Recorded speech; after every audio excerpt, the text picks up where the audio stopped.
Lorsqu'on introduit, Inch'Allah, un discours tout le temps, vous l'avez certainement entendu à travers le cheikh lorsqu'il introduit ses discours, il l'introduit tout le temps avec une phrase.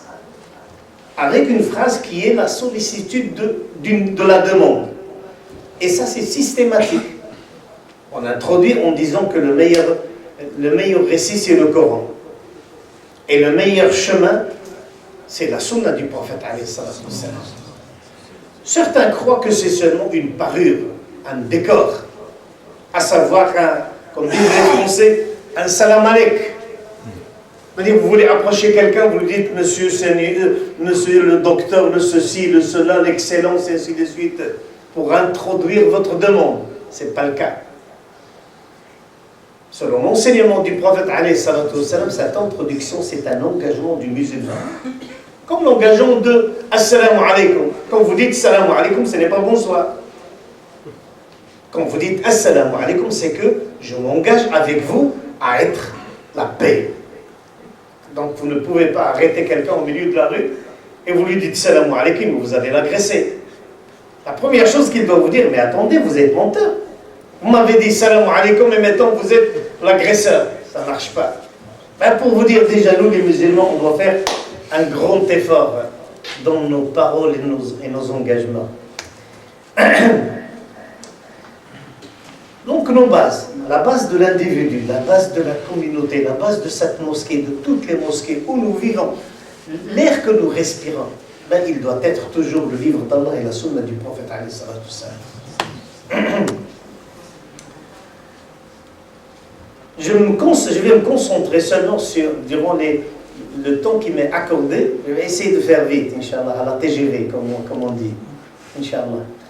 Le livre d'Allah, c'est un sujet extrêmement vaste, mais prenons seulement le comportement ou la sunna du prophète, alayhi salatu wassalam. Il n'y a pas quelqu'un parmi nous qui ne dit pas que son modèle, son guide, c'est le prophète, alayhi salatu wassalam. Il n'y a pas un musulman digne de ce nom qui doute que le prophète alayhi salatu wassalam est son guide, son messager, son modèle. Oui, d'accord, mais prouve-le. Est-ce que c'est seulement une prétention gratuite? Oui, le prophète Mohammed sallallahu alayhi wa sallam. On a vu certains frères, certaines sœurs manifester dans la rue. Et il faut triompher le prophète, les caricatures et ainsi de suite. Ben, tout d'abord, pratique la sunna tout d'abord. Pratique sa prière avant de faire la manif. Pratique son modèle, pratique sa façon de parler, pratique. Et après, on va voir la manif. Et moi, entre guillemets, on dit le prophète Allah, il n'a pas besoin de notre manif. On se trompe. Ou bien on défend Allah. Croyez qu'Allah subhanahu wa ta'ala a besoin de notre défense, de notre protection. Croyez que le prophète alayhi salatu wassalam, tellement il est frileux, qu'il est exposé à être altéré parce que quelqu'un a dessiné ou quoi que ce soit, on se trompe. Allah subhanahu wa ta'ala n'a pas besoin de protection. Depuis des siècles et des siècles, les gens lui attribuent des péchés, ainsi de suite, et il est toujours clément et miséricordieux. Et le prophète alayhi salatu wassalam, à une autre mesure, n'a pas besoin de protection. C'est Allah qui le protège tout le temps. Il lui a dit Innaka faynaka al-mustahzi'in. Il t'a protégé par rapport à ceux qui se moquaient de toi. Ben, eux, ils étaient tout le temps finis dans les oubliettes, et il est toujours alayhi salatu wassalam, notre messager. Certes, si vous voulez manifester, pour vous défendre, nous les têtes basanées comme ça, oui, on a besoin d'être défendus, nous la communauté, mais il n'a pas besoin. Bon, on revient à notre sujet. Il faut prouver que réellement vous êtes ses élèves, vous êtes ses disciples, vous l'aimez réellement. Vous l'aimez réellement, c'est à savoir prendre ses valeurs, sa religion. C'est que vous voulez tout le temps à ce que vous portez ces robes de moralité. C'est que réellement, vous êtes digne de dire « Alhamdulillah, je suis sur son chemin ». À savoir, vous mettez vos pas sur les siens. C'est ça défendre le prophète alayhi salatu wassalam. C'est justement s'enjoliver avec sa sunna. Parce qu'il n'y a alayhi salatu wassalam que le beau, que le solide, que la sérénité.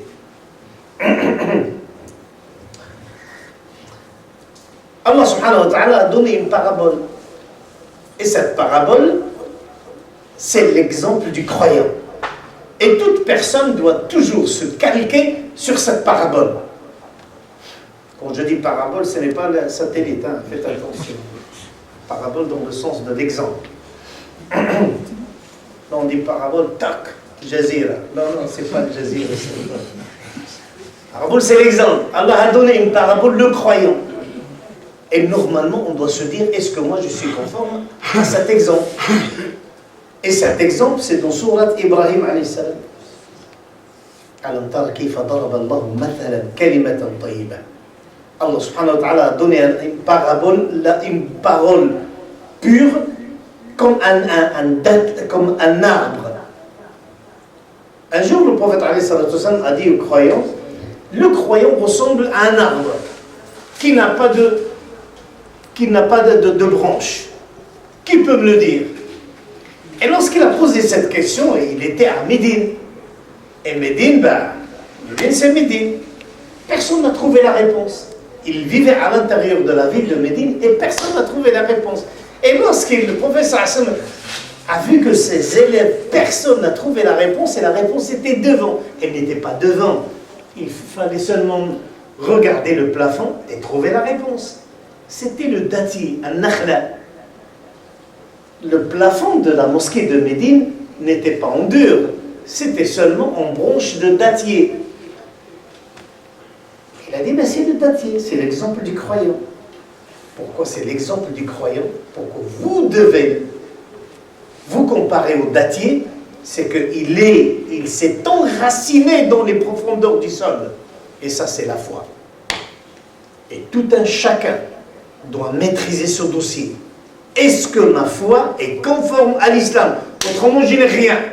Et toute personne qui n'a pas une solide foi, c'est-à-dire ashhadu an la ilaha illallah, ashhadu anna Muhammadan Rasulullah, selon ces conditions, il n'a rien.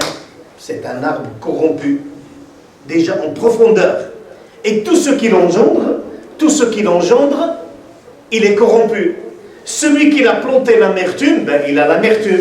Celui qui a planté la pureté, il a la pureté. C'est simple. Deuxièmement, le tronc d'arbre. En français, le tronc d'arbre, al-jidal. Le tronc d'arbre, c'est les pratiques religieuses. As-salat, as-siyam, et ainsi de suite. Ça vous donne une consolidation, une force. Alhamdulillah. Regardez. Vous voyez pas les Superman qui sont devant moi, ici maintenant? Wallah, vous l'êtes. Superman, personne ne peut pas faire ce que vous faites aujourd'hui. Et depuis, mettons, 30 jours, dites-moi seulement une communauté à cette chaleur de 36 degrés, ou dont le bled à 44, à 45, et ils jeûnent. Pourquoi? Pourquoi vous jeûnez?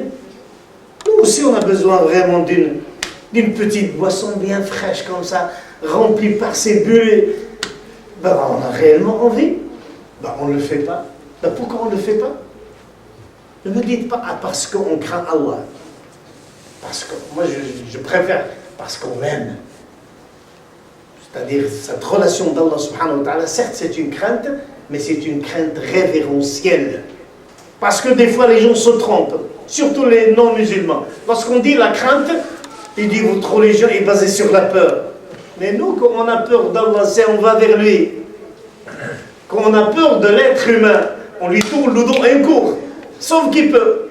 Mais lorsqu'on a peur d'Allah, ça veut dire qu'on a peur de ne pas recevoir ses cadeaux, ses bienfaits, tout simplement. Et c'est pour ça qu'on court vers lui. Donc, la racine, le tronc, et il y a les dates. Al-Aqidah, c'est les racines. Al-Ibada, l'adoration, c'est le tronc. Et la morale islamique sont les ombres et les dates. Et vous devez avoir les dates. Parce que ça montre ce que nous avons à l'intérieur. Toute personne qui n'a pas la morale du prophète, c'est que la raison, c'est que son adoration n'est pas conforme, ou sa foi n'est pas conforme, tout simplement. Nous savons, on dit, lorsque quelqu'un ment, ce n'est pas la bouche qui ment, mais c'est le cœur qui ment. Quand il triche, c'est son cœur qui triche. Quand il insulte, c'est son cœur qui insulte. Aujourd'hui, moi, je vous donne ce petit tableau que vous connaissez certainement. C'est quand vous êtes sur votre voiture, démarrez et tout d'un coup, il y a plein de feux rouges qui sont devant. Ben, s'il reste tout le temps, ça veut dire, est-ce que le tableau doit être réparé ou le moteur? C'est que le moteur doit être réparé. Là, c'est la même chose. Si on dégage une mauvaise moralité, ben, ça veut dire que c'est le cœur qui est mauvais. اللهم اقسم لنا من خشيتك ما تحول به بيننا وبين معصيتك، من طاعتك ما تبلغنا به جنتك، من اليقين ما تهون علينا به مصائب الدنيا. اللهم متعنا باسماعنا وابصارنا وقوتنا ما احييتنا، واجعل اللهم الوارث منا، واجعل ثارنا على من ظلمنا، وانصرنا على من عادانا. لا تجعل مصيبتنا في ديننا ولا دنيانا، ولا تجعل الدنيا اكبر همنا ولا مبلغ علمنا، ولا الى النار مصيرنا، برحمتك يا ارحم الراحمين. اللهم بارك لإخواننا في مسجدهم، وبارك لهم في إمامهم، وبارك لهم في جماعتهم، وبارك لهم في إخوانهم وأخواتهم وجمعهم. اللهم اجعل هذا الجمع جمعا مباركا معصوما، فارقنا منه سالما مأمونا. اللهم أدهم سخائم قلوبهم ولم شعتهم، ووحد صفوفهم، ووحدهم على كلمة أن لا إله إلا الله وأن محمد رسول الله. اللهم وفق أهل هذا المسجد رجالا ونساء إلى ما تحب وترضى يا أرحم الراحمين. اللهم تقبل منا جميعا رمضان، تقبل منا القيام، واجعلنا في هذه الأيام الأخيرة يا أرحم الراحمين من عتقاء النيران. اللهم اعتق رقابنا من النار، ورقاب أزواجنا وأولادنا ونساءنا وإخواننا وأخواتنا برحمتك يا أرحم الراحمين. أسأل الله سبحانه وتعالى أن يبارك لكم ويبارك عليكم إن شاء الله تعالى في هذا اليوم الجليل، وتقبل الله صيامكم وابتداء وقبل أوانه عيد مبارك سعيد، وتقبل الله منا ومنكم صالح الأعمال. والسلام عليكم ورحمة الله وبركاته.